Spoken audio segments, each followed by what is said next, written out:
నిన్న ఐ డ్రీమ్‌కి ఈ డీఏవీ public school పాప వాళ్ళ మదర్ వచ్చారండి.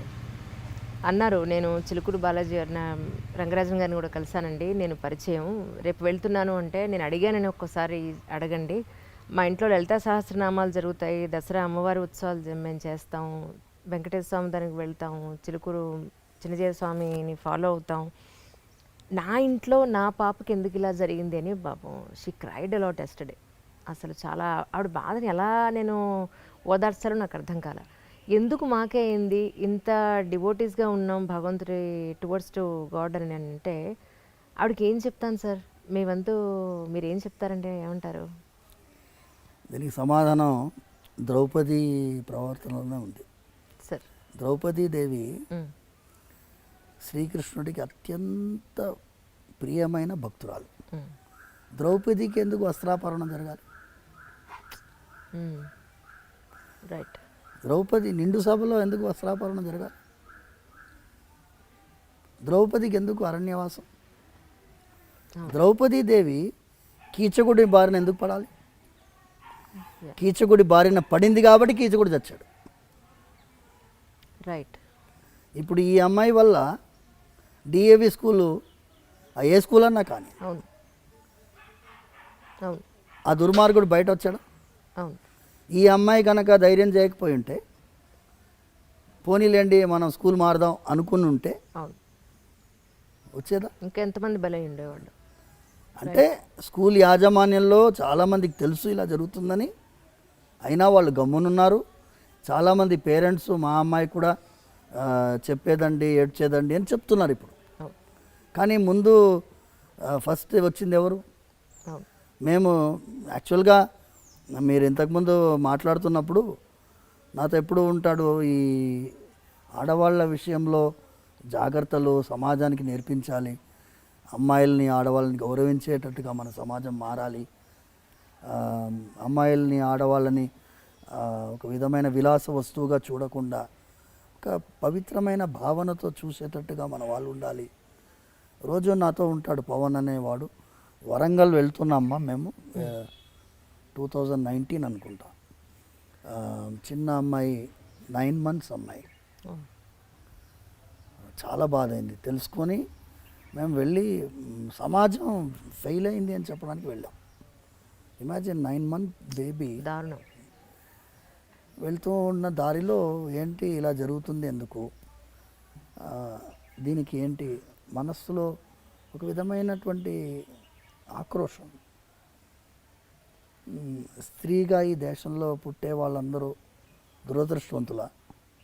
వాళ్ళకి సమాజం గుర్తించదా? వాళ్ళకి రెస్పెక్ట్ ఇవ్వదా? వాళ్ళని సంరక్షించాలనే భావన ఉండదా అనే మాటలు మాట్లాడుకుంటూ వెళ్తుంటే, మేము సీతమ్మ తల్లిని రావణాసుడు అపహరించుకొని వెళ్తున్నప్పుడు జటాయు అడ్డుపడుతుంది. పక్షి రావణాసుడితో భీకరమైన యుద్ధం కిష్కింధాకాండలో వాల్మీకి వర్ణిస్తున్నాడు. రావణాసురుడిని నిజంగా నిశ్చేష్టుని చేస్తుంది జటాయు. అలాంటి రావణాసురుడితో ఓడిపోతామని తెలిసి సీతమ్మ తల్లిని కాపాడాలని చెప్పి జటాయువులాగా ప్రతి ఒక్క మగవాడు ఆ భావన ఎందుకు రాదు, మనం ఒక జటాయు కాన్సెప్ట్ బిల్డప్ చేయాలి స్వామి అని అక్కడ మొదలైంది ఆలోచన. అక్కడే మేము దిశ అయినప్పుడు కూడా మేము వెళ్ళాం. సో మాకేమైందంటే ఒక సైన్యము నిర్మించాలి అంటే ఒక 1000 మందో 2000 మందో 10,000 మందో మన మాటకి గౌరవించే వాళ్ళు కనుక ఉంటే బాగుంటుంది అనే ఆలోచనతో ముందెళ్ళాం. అప్పుడు అదే సమయంలో ఏమైంది అంటే, ఇక్కడ మా ఇంటి చిలుకూరు దగ్గరలోనే ఒక 3 కిలోమీటర్ దూరంలో ఒక అమ్మాయిని కిడ్నాప్ చేస్తుండే ఒక ఆయన. స్కూటర్లో కాళ్ళ నడుమ పెట్టుకున్నాడు, వెళ్తున్నాడు. అమ్మాయి అరుస్తుంది, అంతమంది చూస్తున్నారు. కానీ ఒకడు అడ్డుపడ్డాడు. అడ్డుపడి క్యూ రోరీ లడికి అన్నాడు. నేను మరి గర్కి లడికి కుచ్ పసంద్ నే ఉస్కో అంటే అమ్మాయిని అడిగాడు, కోనే ఏ తుమ్ కోనే అంటే మేరకు నయమాలు మీ అంకుల్ కోనే అంటుంది అమ్మాయి. ఓహో. 2 చేప లంపకాయలు వచ్చి వెంటనే పోలీస్ పెట్రోల్ వెహికల్కి ఫోన్ చేస్తే వాళ్ళు వచ్చి ఇంట్రాగేట్ చేస్తే వాడు ఈ అమ్మాయిని ఎత్తుకుపోతున్నాడు. వాడు బెడ్షీట్లు అన్నీ ఉన్నాయి డిక్కీలో. Oh my god, my god. So వాడు కాపాడాడు. వాడు ఫస్ట్ జటాయు లాంటి వాడు. కరెక్ట్. ఇలాంటి వాడు జటాయు లాంటి వాడు మనకి సమాజంలో కొన్ని వేల మంది ఉంటే ఏం పర్వాలేదమ్మా, మీరు చేయాల్సిన అవసరం లేదు. మీరు మొబైల్ నెంబర్స్ ఉన్నాయి కదా, police vehicle, petrol vehicle. Suppose లేడీస్కి, అమ్మాయిల కాలేజ్ దగ్గర ఈవ్టీజింగ్ అవుతుంది, ఫలానా కాలేజ్ దగ్గర ఈవ్టీజింగ్ అవుతుంది, వై డోంట్ యూ కమ్ అని చెప్తే వాళ్ళు వస్తారు. వాళ్ళు ఉండేది అందుకే కదా, ఇన్ఫర్మేషన్ ఇచ్చేది అవకాశం మనకు ఉన్నప్పుడు అవును సార్. అది కూడా జటాయు యొక్క పద్ధతియే కదా అని ప్రమోట్ చేస్తున్నాం. వీళ్ళని పిలిపించింది ఎందుకు అంటే, మాకు ఒక విధంగా వీళ్ళు ధైర్యం చేశారు. కానీ ఆ అమ్మాయి తల్లి తండ్రి ఒక విధంగా ఫ్రస్ట్రేటెడ్గా ఉన్నారు, నిర్వేదం, మీరు చెప్పినట్టుగా నిర్వేదంతో ఉన్నారు. వాళ్ళకి ధైర్యం చెప్పాలని పిలిపించాం. మాకే ఎందుకు జరుగుతుంది అని వాళ్ళు అడిగారు కదా. అవును సార్. మీకు జరిగింది ఆ వెంకటేశ్వర స్వామి వారు మీకు ధైర్యం ఇస్తారు, భయం లేదు.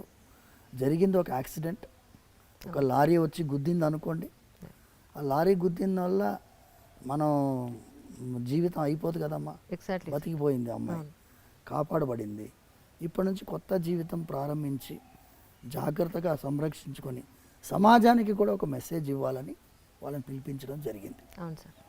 మూడవది ఏమి ఆలోచన ఉండింది అంటే, ఈ దేశంలో చట్టాలు బోలెడని ఉన్నాయి, కానీ అన్నిటికీ కూడా పోలీస్ యంత్రాంగమే ఇంప్లిమెంట్ చేయాలి, జ్యుడిషియరీయే పనిష్మెంట్ ఇవ్వాలి. కానీ ప్రివెంటివ్ మెకానిజం లేదు. There is a need for a preventive mechanism. Correct. Preventive mechanism ఎలా వస్తుంది? చిన్నపిల్లల్ని హ్యాండిల్ చేసేవాళ్ళు, స్కూల్స్ కానీ కాలేజెస్ కానీ, టీనేజర్స్ని, వల్నరబుల్ సెక్షన్ వీళ్ళు, వాళ్ళకి తెలియదు ఏం జరుగుతుందనే తెలియనటువంటి ఆ సమాజంలో మనం ఒక సిస్టమ్ ఇన్ ప్లేస్ ఉండాలి. యూకేలో స్టాట్యూటరీ ప్రొటెక్షన్ ఉంది, statutory protection against abuse of the girl child. దాదాపు 193 pages document. Okay. Statutory provisions మన దేశంలో ఎందుకు పెట్టలేమమ్మా? ఇప్పుడు కాలేజెస్లో, స్కూల్స్లో there is a need. Actually మీరు ఫీజుకి ఏం తక్కువ లేదు కదా. అవును సార్, లక్షల్లోనే ఉంది. మీరు ఏసీ రూమ్ పెట్టారు కదా. అవును. మీరు ఏసీ రూమ్ పెట్టారు, మీరు వాతావరణం చల్లగా ఉంచాలని చూస్తున్నారు. నేను సురక్షితమైన వాతావరణం పెట్టాలని నేను అంటున్నాను. అవును. You add one more standard where there is going to be a counsellor and there is going to be an audit. ఈ స్కూల్లో ఎలా ఉంది, ఈ వాతావరణం ఎలా ఉంది, పేరెంట్సే ఉండాలి అందులో. అవును సార్. బయట వాళ్ళు ఉండకూడదు. మీ పేరెంట్స్లోంచి మీరు ఆడిట్ మెంబర్స్ పెట్టుకోండి, ఒక 10 మెంబర్ కమిటీయో 11 మెంబర్ కమిటీయో పెట్టుకొని వాళ్ళు every year they have to audit how the school is doing in the name of protection of the girl child or boys. ఇప్పుడు మగపిల్లలకు కూడా అవకాశం ఉంది చాలా. అవును సార్. వేధించే వాళ్ళు ఉన్నారు, అబ్సల్యూట్లీ భయంకరంగా వేధించే వాళ్ళు ఉన్నారు. ఎందుకంటే వాళ్ళకు ఆడలేదు మగాలేదు తేడా. వరల్డ్ వైడ్ ట్రెండ్ పోయిందమ్మా, భయంకరంగా ఉంది. సమాజంలో మంచి చెప్పే వాళ్ళకి ఇవాళ రోజు చాలా పర్సంటేజ్ తగ్గిపోయింది, వాళ్ళ పర్సంటేజ్. నిన్న అమావాస్య రోజు ఎక్కడో క్షుద్ర పూజలు జరిగి శ్మశానంలో ఒక అబ్బాయిని 22 ఏళ్ళు 23 ఏళ్ళు ఉన్నట, కుకట్పల్లి శ్మశానంలో అబ్బాయిని చంపేసి అక్కడే కాల్ చేశారు వాళ్ళు.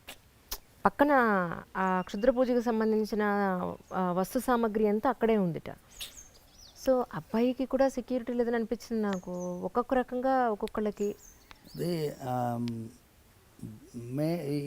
ఈ ప్రాబ్లం ఏంటంటే అమ్మా, సమాజంలో దిగజారుడుతనం పెరుగుతుంది.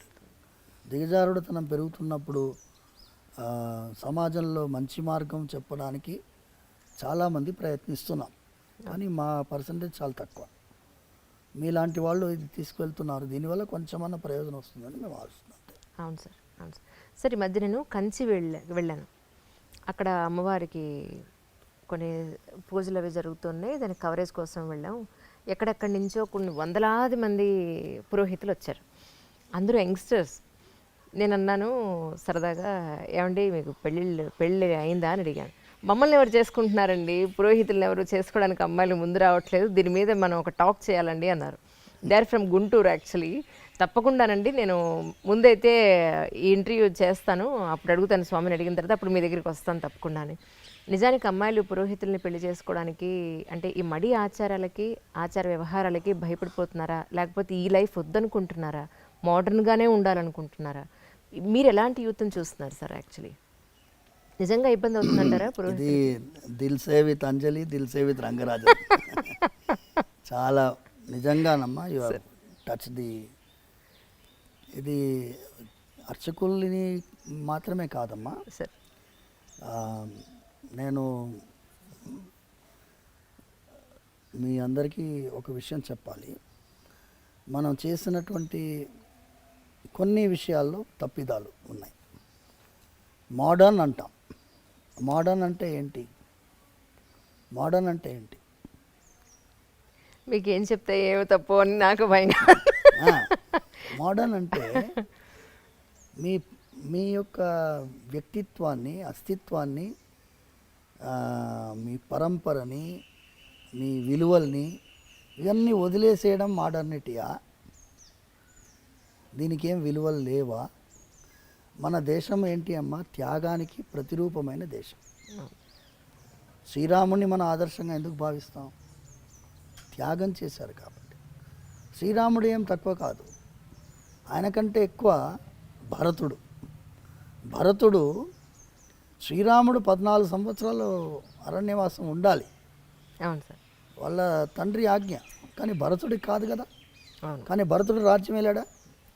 వెళ్ళలేదు. భరతుడు ఏం చేశాడు?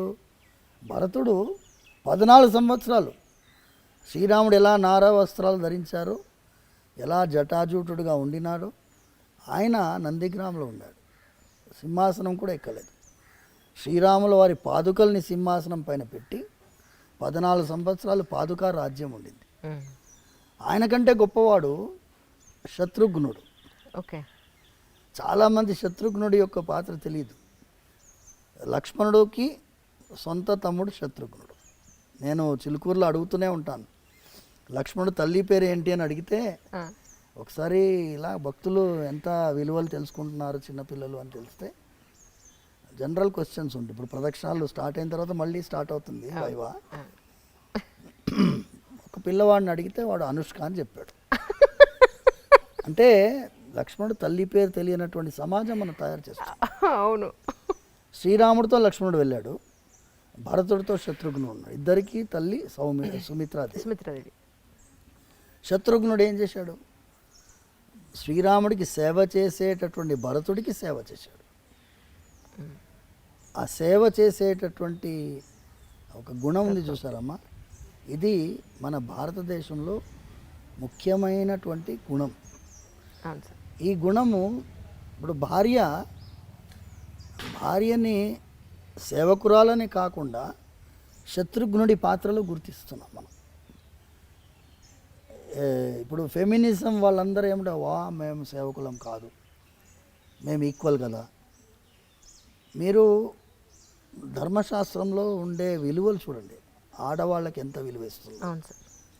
ఒకటే ఒక చిన్న ఫార్ములా మీకు ఇచ్చి, ఈ టాపిక్ ఏంటి అంటే, సేవాభావంతో ఆడవాళ్ళు వ్యవహరిస్తుండేవాళ్ళు ఇంకా కూడా ఉన్నారమ్మా.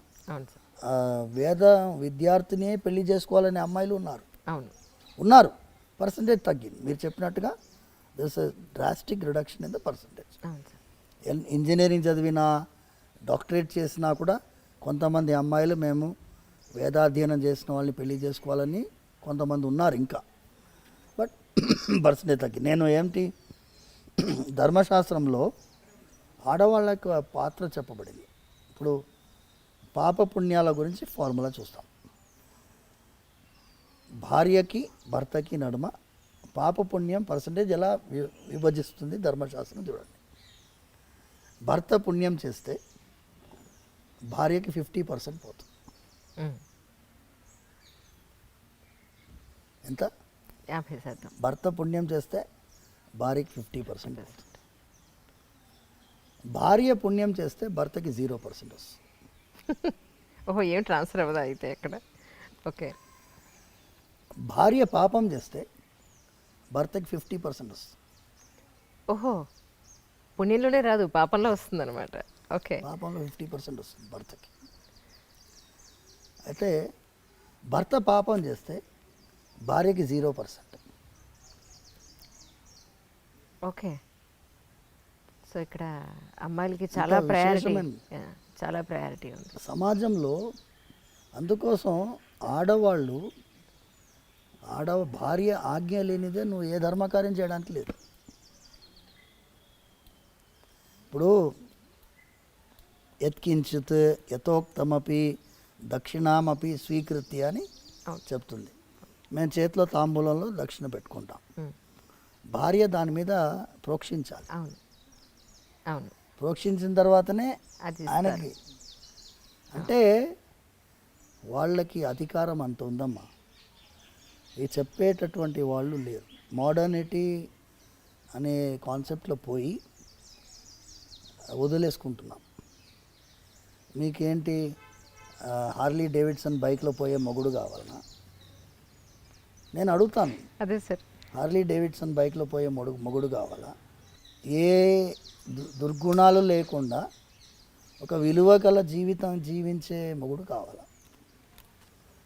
ఎందుకంటే రుక్మిణీదేవి శ్రీకృష్ణ పరమాత్మకి లెటర్ రాస్తుంది, లవ్ లెటర్ తెలుసు కదా మీకు. ఇప్పుడు ఏమనుకుంటున్నారు, ఈ లవ్ అనేది ప్రేమ పావురాలు ఈ సినిమాలన్నీ వచ్చినప్పుడు సార్ ప్రేమ మనకి నేర్పించి బ్రిటిష్ వాడు, లేకపోతే అక్బర్, ఆ కాలంలోనే ప్రేమ పుట్టింది ఈ దేశంలో అనుకుంటున్నారు. అవును.